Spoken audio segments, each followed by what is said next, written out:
हरे कृष्ण। आप सभी को कृष्ण स्मरण की ओर से नृसिंह चतुर्दशी की बहुत बहुत हार्दिक शुभकामनाएं। आज भगवान का वो अवतार है जिसने एक तरीके से पूरे कायनात में तहलका मचा दिया। देखिए ना, खम्भे से बाहर आए, किसके लिए? 5 साल के बच्चे के लिए। दिख कैसे रहे हैं? आधे नर हैं आधे सिंह हैं। मार कैसे रहे हैं? नाखूनों से मार रहे हैं। मतलब व्हाट मोर एस्टोनिशिंग। भगवान भगवद गीता में कहते हैं, जन्म कर्म च में दिव्यम एवं यो वेद की तत्वतः। जो कोई भी मेरे जन्म और मेरे कर्मों की दिव्यता को जानता है, तो ये एक बहुत बड़ी सीख है ऐसे व्यक्तियों के लिए जो सोचते हैं यार कोई भी व्यक्ति भगवान बन सकता है, हम भी भगवान हैं, आप भी भगवान हैं। अगर हम भगवान हैं तो आधे नर और आधे सिंह के रूप में आकर के बताइए, बिना माता पिता के जन्म लेकर के बताइए, नाखूनों से किसी चीज को काट करके बताइए। ऐसे नहीं होता है। भगवान भगवान है, हम हैं, पानी कम है। भगवान का यह अवतार इतना महत्वपूर्ण क्यों है? क्योंकि वो एक 5 साल के बच्चे के लिए आए। सोचिए ना, क्या हम 5 साल के बच्चे के लिए कुछ करेंगे? अगर अपना न हो तो अपने 5 साल के बच्चे के लिए बहुत कुछ करेंगे। But for a 5-year-old child, Lord took one full incarnation। और वो भी क्यों? श्रीमद् भागवत में इसकी बहुत सुंदर रूप से विवेचना हुई है। श्रीमद् भागवत कहता है भगवान नरसिंहदेव क्यों प्रकट हुए? सत्यम विधातुम निज भृत्य भाषितम व्याप्तिम च भूतेषु अखिलेषु चात्मनः अपश्यतामति अद्भुत रूप उद्वहन् स्तंभे सभायां न मृगम न मानुषम। सो क्यों आए हैं? सत्यम विधातुम निज भृत्य भाषितम।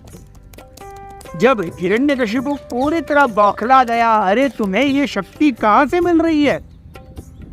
प्रहलाद महाराज कहते हैं जहां से आपको मिल रही है। कैसे मिल रही है? अरे विष्णु से मिल रही है। कहाँ है तुम्हारा विष्णु?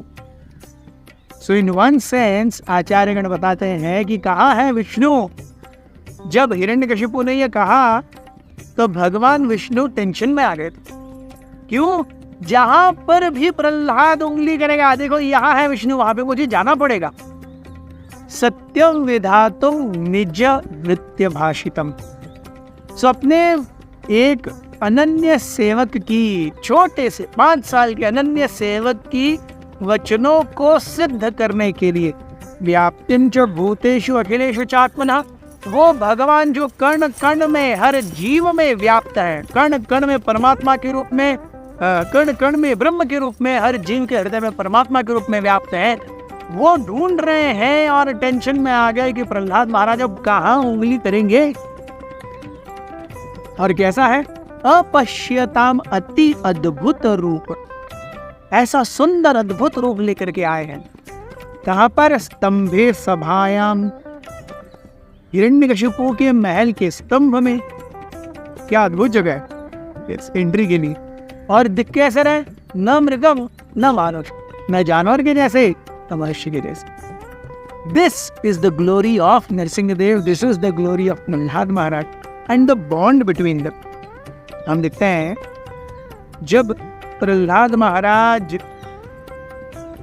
बुला भी नहीं रहे हैं भगवान को कि आप आइए और कुछ कीजिए, नहीं, वो बस भगवान का नाम ले रहे हैं। भगवान अपने आप बाकी सारे कार्य कर रहे हैं। जब भगवान उस खम्भे को तोड़ करके, चीर करके बाहर आए, वो हिरण्यकशिपु को देखते हैं। हिरण्यकशिपु को देख करके वो बहुत ज्यादा क्रोधित होते हैं। इतने क्रोधित होते हैं कि अपने केवल नाखूनों से वो हिरण्यकशिपु के पूरे पेट को और छाती के भाग को फाड़ देते हैं। और ब्यूटीफुल थिंग, हिरण्यकशिपु त्रिलोकों का स्वामी था। इंद्र के वज्र का उस पर कोई प्रभाव नहीं था, लेकिन ऐसे हिरण्यकशिपु के शरीर को किसने भक्त किया? भगवान नरसिंहदेव के नाखूनों से। और देखिए नाखून कैसे हैं? तव कर कमल वरे नखम अद्भुत श्री दलित हिरण्यकशिपु तनु भृंगा।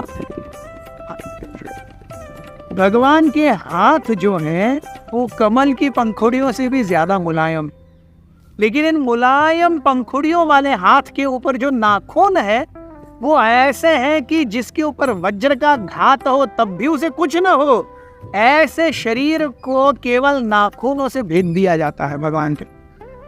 सो कैसा अद्भुत श्रृंगार है। तव कर कमल वरे नखम अद्भुत श्रृंगार। ये है भगवान की महिमा। नरसिंहदेव ने हिरण्यकशिपु को मार दिया।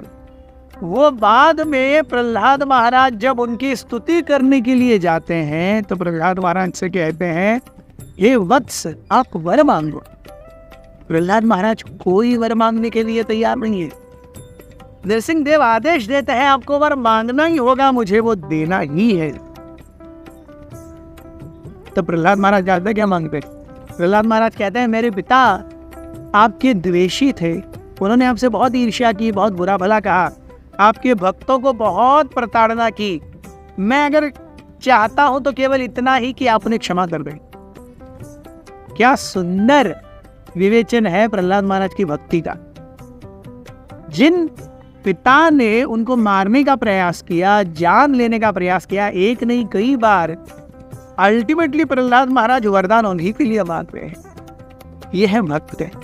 This is devotional quality.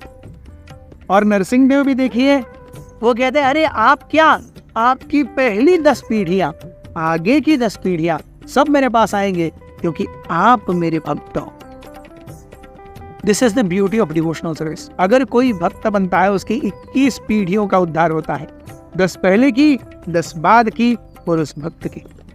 अगर हम सही में इस जीवन में कुछ अच्छा करना चाहते हैं, अपने परिवार के लिए, अपने आगंतुकों के लिए, अपने आस पड़ोस के लिए, the greatest benefit one can do is to become a very good devotee of the Lord. भगवान का भगवद गीता का ये श्लोक, मन मना भव मद भक्तो मद्याजी माम नमस्को। Krishna's 4 expectations from a living entity. मन मना, always remember me. भव मद भक्ता, become my devotee. मद्याजी, worship me. माम नमस्कुरु, always pay homage to me. ये 4 चीजें करते रहेंगे, इनमें से एक भी चीजें करते रहेंगे, हम भगवान के निर्देशों पर खरा उतरेंगे। So why not become a good devotee? Thank you very much.